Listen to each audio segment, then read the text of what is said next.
ओम शांति। राजयोग के चौथे सत्र में आज हम देखेंगे राजयोग के द्वारा प्राप्ति क्या है। जब भी हम कोई भी सकारात्मक कर्म करते हैं तो प्राप्ति भी बहुत श्रेष्ठ होती है। और इंसान की ये साइकोलॉजी है, मनोवृत्ति है कि जहां से कुछ प्राप्त होता है वहीं अपने टाइम इन्वेस्ट करना चाहते हैं। नहीं तो उसको लगते हैं मेरा टाइम इतना वैल्यूएबल है, मैं क्यों लगाऊं, मुझे क्या प्राप्त होगा। प्राप्ति के विषय में पहले सोचता है। आज एक छोटे बच्चे को भी अगर कहा जाए कि ये करो, इतना कर दो, तो वो भी सबसे पहले यही पूछेगा ये करने से मुझे क्या मिलेगा। यानी आज बच्चे से लेकर बड़े बुजुर्ग तक हर एक की मानसिकता में ये आ गया है कि अगर मुझे कुछ इससे प्राप्त होगा तो ही मैं अपना समय दूं, नहीं तो मैं समय क्यों लगाऊं। तो राजयोग के द्वारा भी हमारे जीवन में क्या प्राप्त होता है।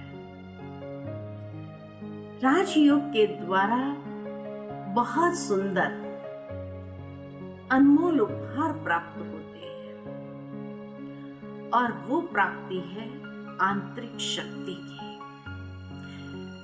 मनुष्य जब भी भगवान के मंदिर में जाते हैं तो हमेशा अपनी प्रार्थना में भगवान से यही कहता है कि हे प्रभु मुझे शक्ति दो। कौन सी शक्ति चाहिए? क्या किसी से लड़ाई करने की शक्ति चाहिए? नहीं,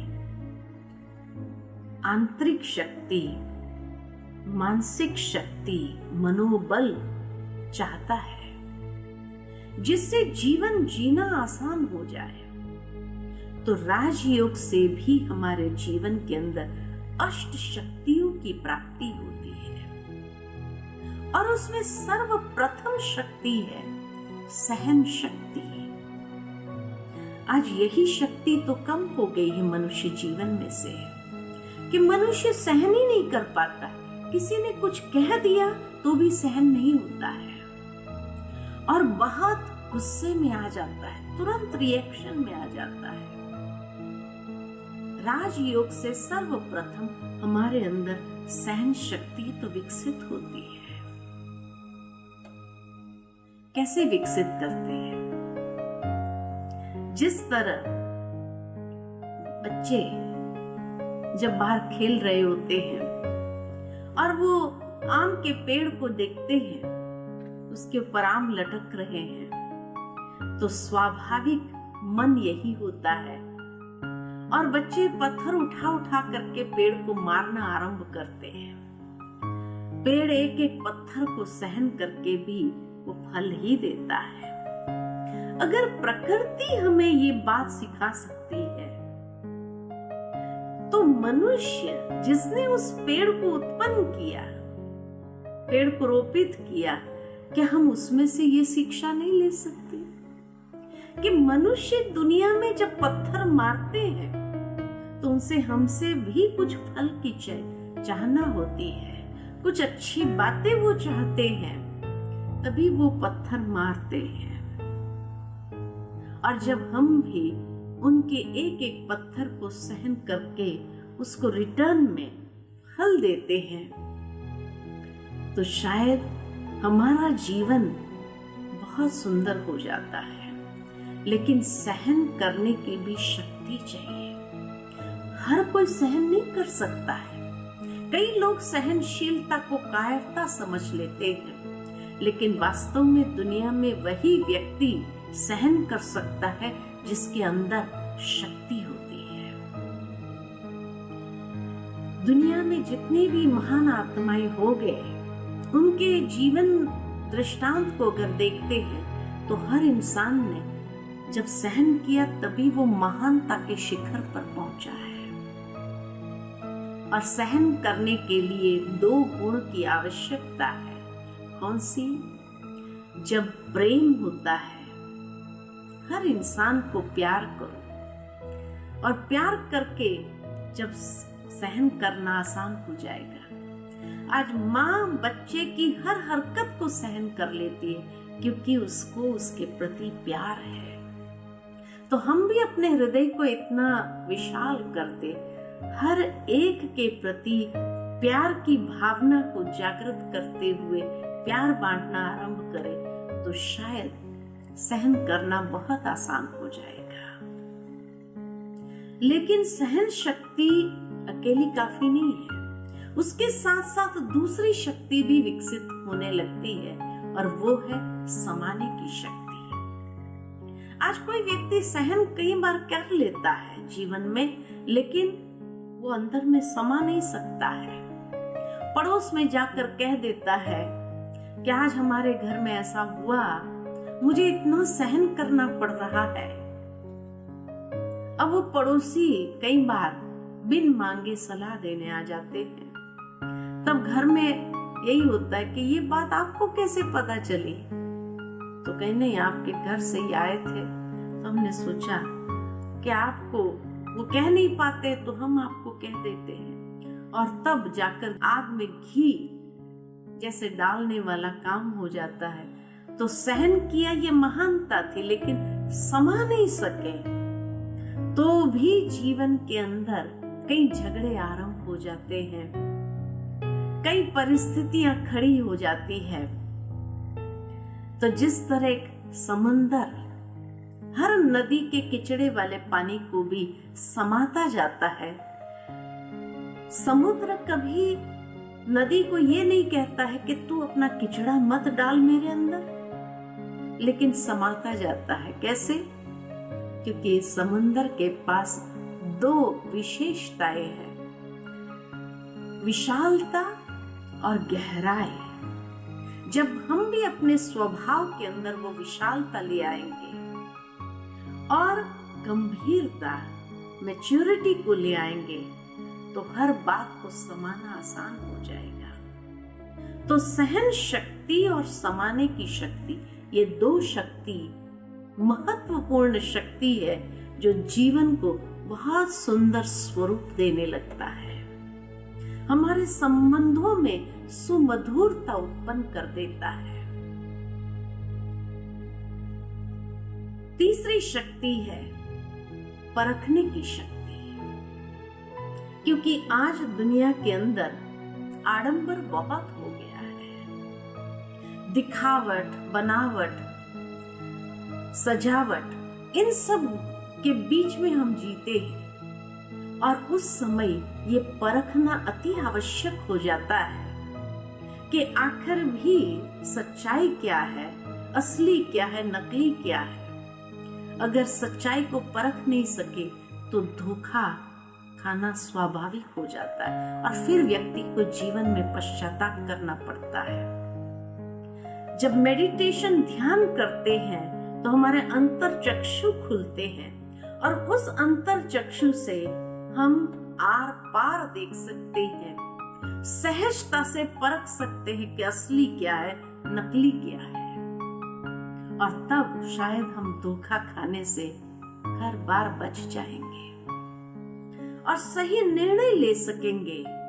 तो चौथी शक्ति है निर्णय शक्ति, क्योंकि जीवन में हर कदम अगर सफलता का अनुभव करना है तो सही निर्णय लेना आवश्यक है। बहुत सुंदर मैंने कहीं पढ़ा, चुनौती हर एक के जीवन में आती है, लेकिन कभी कभी यही चुनौती अवसर के द्वार खोल देती है और कभी कभी यही चुनौती पछाड़ने वाला अनुभव कराती है। तो किसके लिए ये अवसर के द्वार खोलती है और किसको ये पछाड़ती है? बहुत सुंदर लिखा था कि चुनौती के वक्त जो सही निर्णय लेता है उसके लिए अवसर के द्वार खुलते हैं और वो जीवन में आगे बढ़ जाता है। लेकिन चुनौती के वक्त जो गलत निर्णय ले लेता है उसको जीवन भर पश्चाताप करना पड़ता है और वो अवसर के द्वार को भी बंद कर देता है और ऐसे पछाड़े खाता है कि हमेशा वो पश्चाताप में जीने लगता है।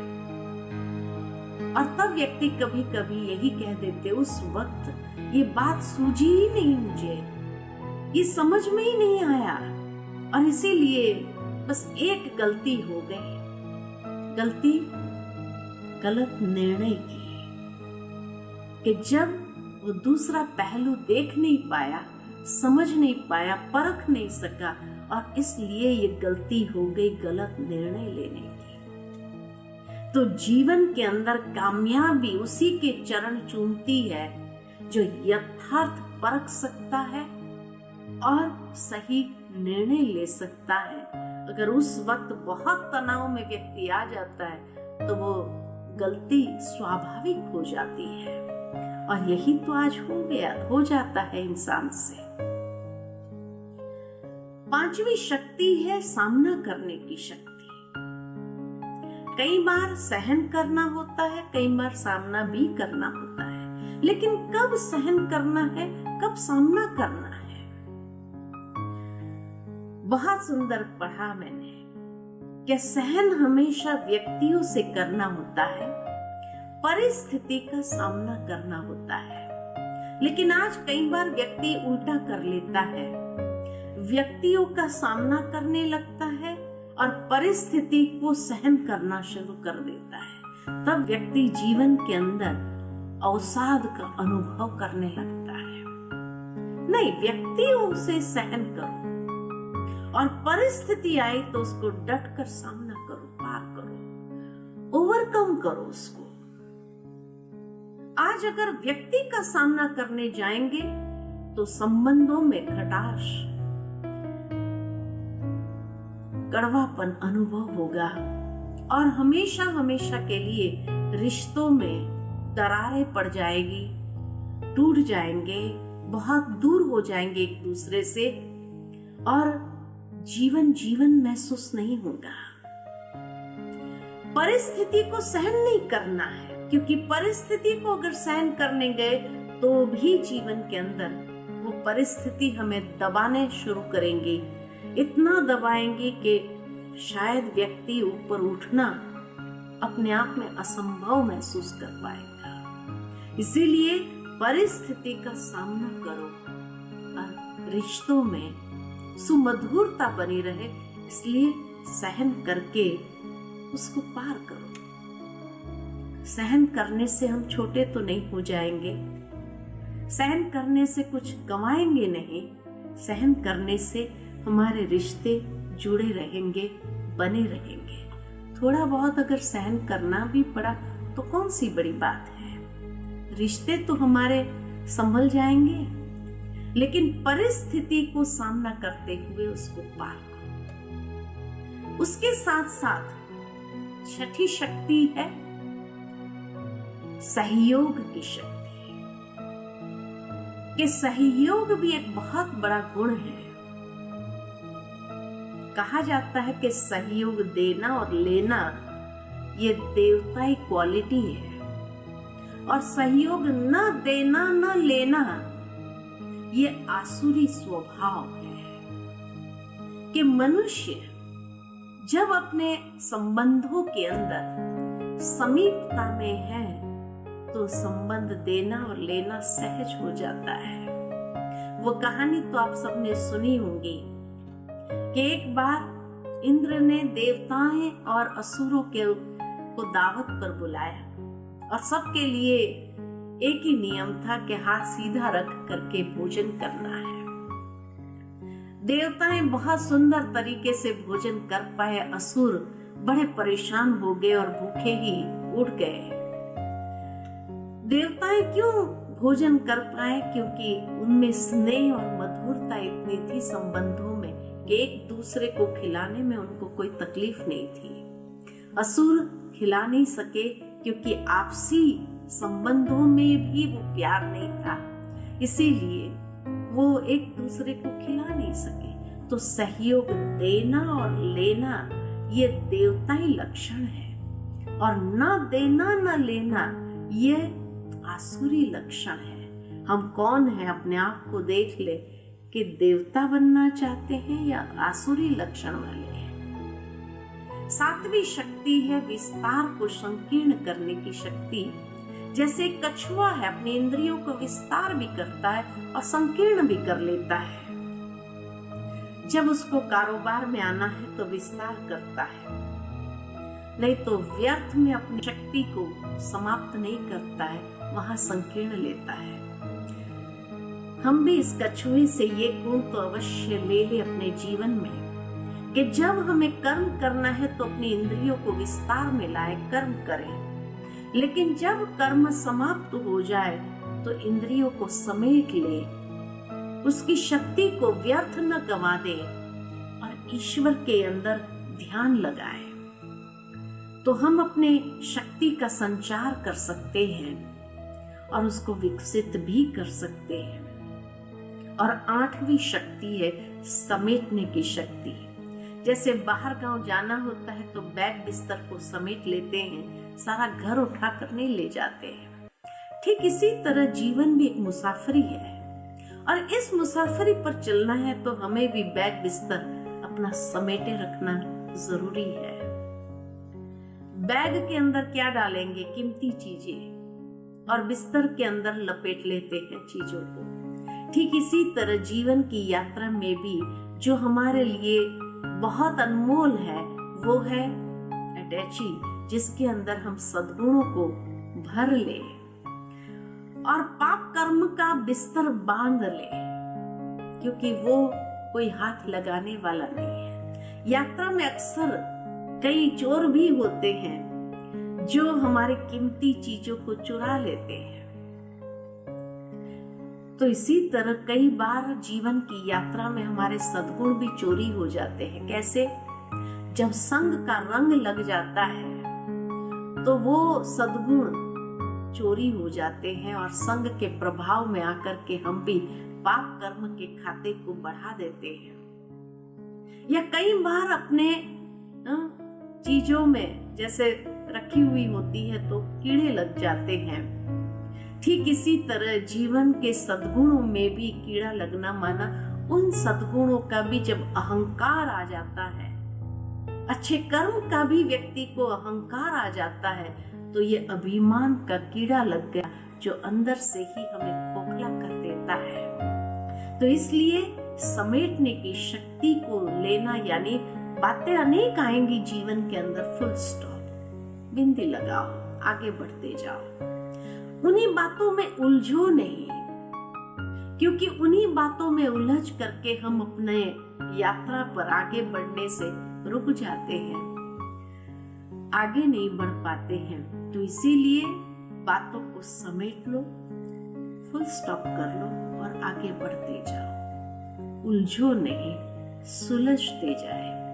तो इसीलिए ये अष्ट शक्ति, सहन शक्ति, समाने की शक्ति, परख शक्ति, निर्णय शक्ति, सामना करने की शक्ति, सहयोग देने की, लेने की शक्ति, विस्तार को संकीर्ण करने की शक्ति और समेटने की शक्ति, ये आठों शक्ति योग के द्वारा, ध्यान के द्वारा हमें जब आध्यात्मिक चक्षु को खोलते हैं तब प्राप्त होने लगते हैं और तब हमारे जीवन की क्वालिटी बहुत सुंदर हो जाती है।